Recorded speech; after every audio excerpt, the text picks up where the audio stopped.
Hello guys. So ayan, dumating na tong mga in-order kong yakitori set to. Ayan. Saka itong kiwi. Ayan, hinahanda ko tong ibibigay namin sa mga trainee naming bigas sa kakanin. So ito, nag-order kami ng mga ganitong luto ng kanin. Ready to eat na, bali ipapainit na lang. Saka itong mga yakitori set to. Ayan. Hinahanda ko para maibigay ko mamayang hapon pag uwi nila.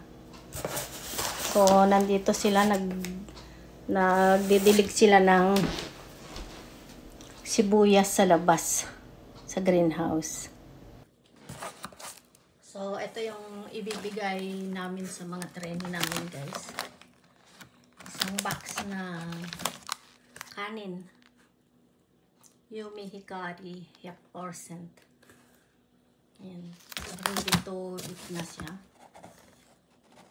180 grams na 24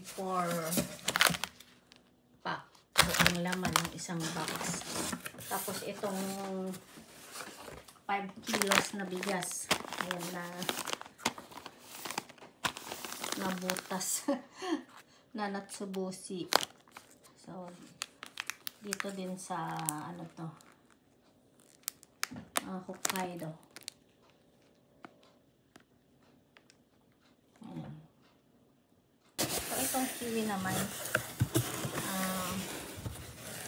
magbibigay lang din ako sa kanila. Tapos, itong yakitori set to.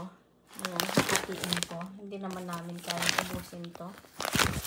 Ayan, iba-ibang pang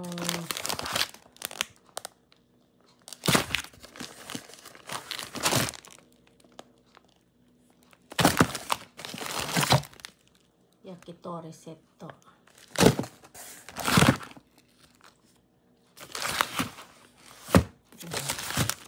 So, medyo frozen pa, kararating pa lang. Ayan, matigas pa. Tapos, ito naman kiwi.